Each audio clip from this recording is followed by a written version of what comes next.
इसमें जो पैसा खर्च हो रहा है 1 गुना नहीं, 2 गुना नहीं, 3 गुना नहीं, 10 गुना नहीं, 21 गुना बढ़ा दिया है। 21 गुना, ताकि हमारे ट्राइबल भाई, हमारे आदिवासी भाई के बच्चे शान से पढ़ सके, रेसिडेंशियल स्कूल में पढ़ सके, इज्जत के साथ खड़े हो सके और मुख्य धारा में भारत को आगे ले जाने में कोई कसर न छोड़े। इसके लिए उन्होंने काम किया है।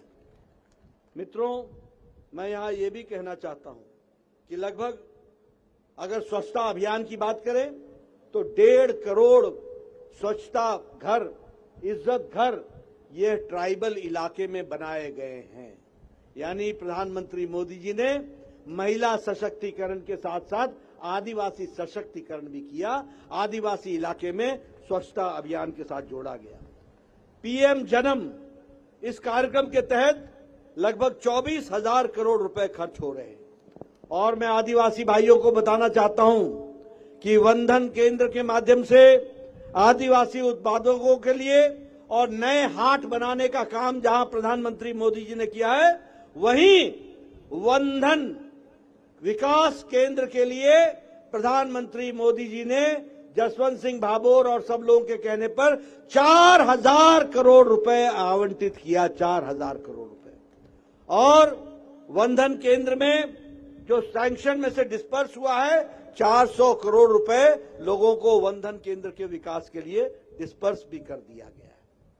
मैं एक बात और बताना चाहता हूं, देश में तो गुजरात आगे है ही है, लेकिन प्रधानमंत्री मोदी जी ने 10 साल के अंदर हमारी अर्थव्यवस्था को, हमारी इकोनॉमी को, हमारी आर्थिक विरासत को, जो 11वें नंबर पर खड़ी थी, 11वें नंबर पर, उसको ब्रिटानिया को पछाड़कर, जिस ब्रिटेन ने हमको 200 साल राज किया, उसको पछाड़कर आज भारत की अर्थव्यवस्था 5वें नंबर की अर्थव्यवस्था बन गई। 5वें नंबर की अर्थव्यवस्था। और आप जसवंत सिंह भाभोर जी को चुनाव जिता के भेजना, मोदी जी को तीसरी बार हम प्रधानमंत्री बनाएंगे, भारत की जनता बनाएगी और 2 साल के अंदर भारत तीसरे नंबर की अर्थव्यवस्था बन जाएगा। तीसरे नंबर की अर्थव्यवस्था। मित्रों, मैं आपको बताना चाहता हूं, गुजरात दवाई बनाने में नंबर 1 है और आपके परिश्रम से और मोदी जी की नीति के कारण आज भारत दुनिया में दवाई बनाने में नंबर 2 पर आकर के खड़ा हो गया है। दुनिया की डिस्पेंसरी बन गया है भारत। सबसे सस्ती दवा और सबसे असरदार दवा आज भारत बना रहा है और हमारा एक्सपोर्ट 138% बढ़ गया है। आप लोगों ने बचपन में सुना होगा जापानी गाड़ियां, डैटसन, टोयोटा। आपको जानकर खुशी होगी, मोदी जी के नेतृत्व में हमने जापान को पछाड़कर भारत आज तीसरे नंबर का ऑटोमोबाइल मार्केट बन गया। तीसरे नंबर का हमने जापान को पछाड़ दिया। अब हमारे आगे सिर्फ 2 खड़े हैं, अमेरिका और चाइना, और समय आते आते हम आगे बढ़ जाएंगे मोदी जी के नेतृत्व में। ये भी आपको ध्यान रखना। पेट्रोकेमिकल्स में हम आगे निकल गए, इस्पात में हम दूसरे नंबर पे पहुंच गए, 4थे नंबर से। और मैं एक बात और बताऊंगा आपको, आप लोग मोबाइल लेकर के चलते हैं।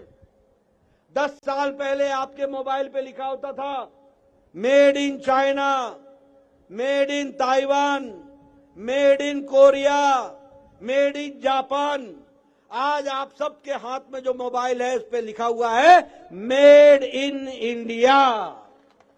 आज भारत में मोबाइल फोन 97% मोबाइल फोन बन रहा है और दुनिया का दूसरे नंबर का एक्सपोर्ट हो गया। ये भी हमको ध्यान में रखना चाहिए।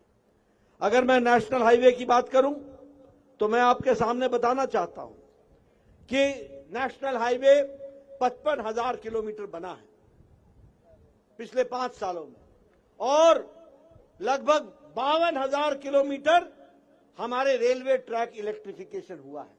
यानी रेल में, हाईवेज में हर दृष्टि से विकास के एक नए आयाम को आगे बढ़ाया गया है।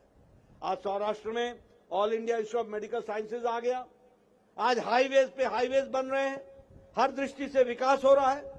लेकिन उससे ज्यादा बड़ी बात यह है जो हमें ध्यान में रखना चाहिए कि गांव, गरीब, वंचित, पीड़ित, शोषित, दलित, युवा, किसान, आदिवासी, इनकी तस्वीर अगर बदली है तो मोदी जी के नीति